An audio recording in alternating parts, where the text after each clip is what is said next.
নবী করিম সাল্লাল্লাহু আলাইহি ওয়াসাল্লাম বলেন তালাবুল ইলমি ফারিদাতুন আলা কুল্লি মুসলিম, প্রত্যেকটা মুসলমান নর নারীর উপর ইলমে দ্বীন শিক্ষা করা হলো ফরজ।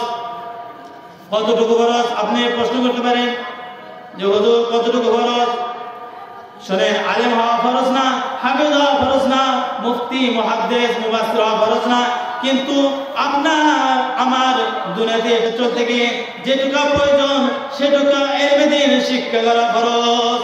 যেমন আপনি নামাজ আদায় করবেন, নামাজ এর মাসআলা জানা আপনার জন্য ফরজ। আপনি পবিত্রতা অর্জন করবেন, আপনার উপর পবিত্রতা অর্জন করার মাসআলা জানা ফরজ। আপনি এখন গোসল করবেন, গোসলের মাসআলা জানা আপনার জন্য ফরজ। আপনি ওযু করবেন, ওযুর মাসআলা জানা আপনার জন্য ফরজ। আপনি যাকাত দিবেন, যাকাতের মাসআলা জানা আপনার জন্য ফরজ। আপনি রোজা রাখবেন, রোজার মাসআলা জানা ফরজ। আপনি হজ করবেন, উমরা করবেন, আপনার জন্য হজ উমরার মাসআলা জানা ফরজ। এরকম যে যে কাজ নিয়ে আছে ওই কাজ অথবা যে যে কাজ করতে চায় ওই কাজের মাসআলা জানা আমার আপনার হলো কর্তব্য। আমরা কয়জন এরকম আছি যে বিষয় আমি নিয়ে আছি বা যে কাজের মধ্যে আছি ওই কাজের মাসআলা জানি, ওই কাজের বিধিবিধান জানি, ওই সুন্নাত জানি? কয়জন আছি? কতজন আছে ব্যবসায় করে কিন্তু কি করে না, সুন্নাতি ব্যবসা সম্পর্কে জানে না। একজন হজ করে কিন্তু হজের যে ফরজ ওয়াজিব সুন্নাতগুলো আছে সেই হজের ফরজ ওয়াজিব সুন্নাতগুলো জানে না। একজন মানুষ রোজা রাখে, রোজা যে ফরজ আছে ওয়াজিব আছে সুন্নাতগুলো আছে সেগুলো সম্পর্কে জানে না। একজন মানুষ নামাজ আদায় করে, নামাজের ফরজ ওয়াজিব সুন্নাতের মাসআলাগুলো জানে না। একজন মানুষ ওযু করে গোসল করে কিন্তু সেই ব্যক্তি ওযু গোসলের ফরজগুলো ওয়াজিবগুলো সুন্নাতগুলো জানে না। তাহলে আমরা কেমন মুসলমান হইলাম? দেখেন, ওই ব্যক্তির মতো হয়ে গেলাম যে ব্যক্তি নিজের সন্তানের হক আদায় করলো না, অথচ সন্তানের কাছ থেকে নিজের হক আদায় করতে চায়।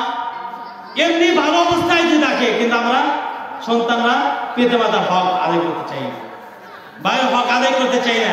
এখন ভাই ভাই মিল নাই, চাচা ভাতিজা মিল নাই, মা ভাইনা মিল নাই, মা পিটি মিল নাই, আছে মিল না থাকার কারণ কি? ইসলাম আমরা শিখি নাই। ইসলাম কি আমরা শিখি নাই? কোরআন শিখি নাই, সুন্নাত শিখি নাই, রাসূল আদর্শ আমরা শিখি নাই। যদি আমি আপনি আল্লাহ তাআলার হুকুম সম্পর্কে জানতাম, আল্লাহ তাআলার বিধান জানতাম, নবী করিম সাল্লাল্লাহু আলাইহি ওয়াসাল্লামের সুন্নাত সম্পর্কে জানতাম, তাহলে এরকম হইতো না। আমাদের অভাব দ্বীনের শিক্ষা নাই, দ্বীনের শিক্ষার অভাব। বরং যারা দ্বীনের শিক্ষা করে তাদেরকে গালিগালাজ করি, মিথ্যা তহমত দেই, তাদেরকে ধমক দেই, তাদেরকে হেয় প্রতিপন্ন করি। অথচ নবী করিম সাল্লাল্লাহু আলাইহি ওয়াসাল্লাম বলেন তালাবুল ইলমি ফারিদাতুন আলা কুল্লি মুসলিম, প্রত্যেকটা মুসলমানের উপর ইলমে দ্বীন শিক্ষা করা হলো ফরজ। আল্লাহ রাসূল বলেন খায়রুকুম মান তাআল্লামাল কুরআনা ওয়া আল্লামা, তোমাদের মধ্যে ওই ব্যক্তি উত্তম যে ব্যক্তি কোরআন মাঝে শিক্ষা করে এবং অপরকে শিক্ষা দেয়। নবী করিম সাল্লাল্লাহু আলাইহি ওয়াসাল্লাম বলেন ইন্নাল্লাযী লাইসা জাওফি শাইউম মিনাল কুরআনি কাল বাইতিল খরিব, যে ব্যক্তির ভিতরে কোরআনের কোনো অংশ নাই, অর্থাৎ কোরআনের কোনো অংশ শিক্ষা নাই, ওই ব্যক্তি হলো বিরাট ঘরের সমতুল্য। যে ঘরে মানুষ বসবাস করে না, যে ঘরে মানুষ বসবাস করে না, মানুষের কোনো আস্থানা নাই, মানুষ যাতায়াত করে না, ওই ঘরে সাপ বিচ্ছু পোকামাকড় আস্থানা নেয়। তেমনি ভাবে যে ব্যক্তির ভিতরে কোরআনের শিক্ষা নাই, ইসলামের শিক্ষা নাই, সুন্নাতের শিক্ষা নাই, ওই ব্যক্তিকে শয়তান গ্রাস করে ফেলে।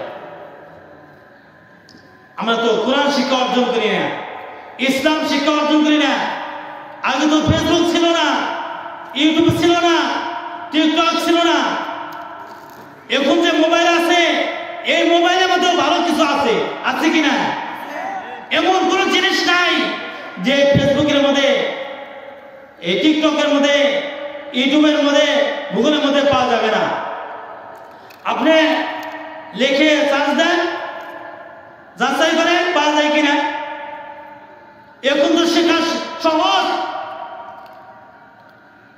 একজন যদি কিছু বাংলা ইংরেজি শিক্ষা অর্জন করে, প্রাইমারি সেক্টরে যদি কিছু মানুষ শিক্ষা অর্জন করে, প্রাথমিক অবস্থায় যদি মাদ্রাসায় লেখাপড়া করে, তারপরে যদি ভাগ্য নাও হয়, ওই ব্যক্তি যদি মোবাইল কেনার কারণে ফেসবুক ঘাটলো বা টিকটক ঘাটলো বা ইউটিউব ঘাটলো, এমন কোনো ভালো জিনিস নাই তার মধ্যে।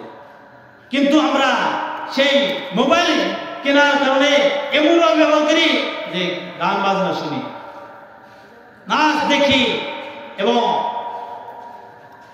অহেতুক যে কথাগুলো আছে সেগুলো আমরা শ্রবণ করি এবং নাটক ইত্যাদি আমরা দেখি মোবাইলের মধ্যে। এই মোবাইলের মধ্যে, ফেসবুকের মধ্যে ভালো নসিহত আছে, অনেক কোরআনাই কেরাম সেখানে বিভিন্ন বিষয়ে নসিহত ছেড়ে দেয়।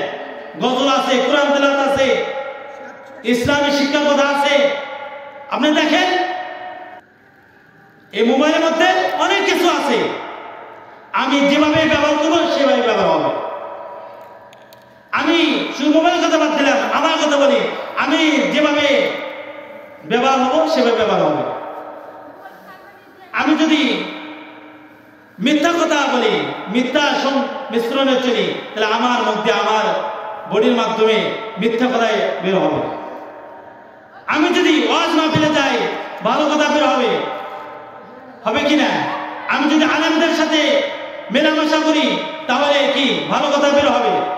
এরকম বলছে, সোহবতে সালেহ করা সালেহ গুনাহ, সোহবতে তালেহ করা তালেহ গুনাহ। আমি যদি ভালো সংমিশ্রণে যাই তাহলে ভালো আশা করা যায়, আর যদি খারাপ মিশ্রণে যাই তাহলে কি খারাপ আশা করা যায়।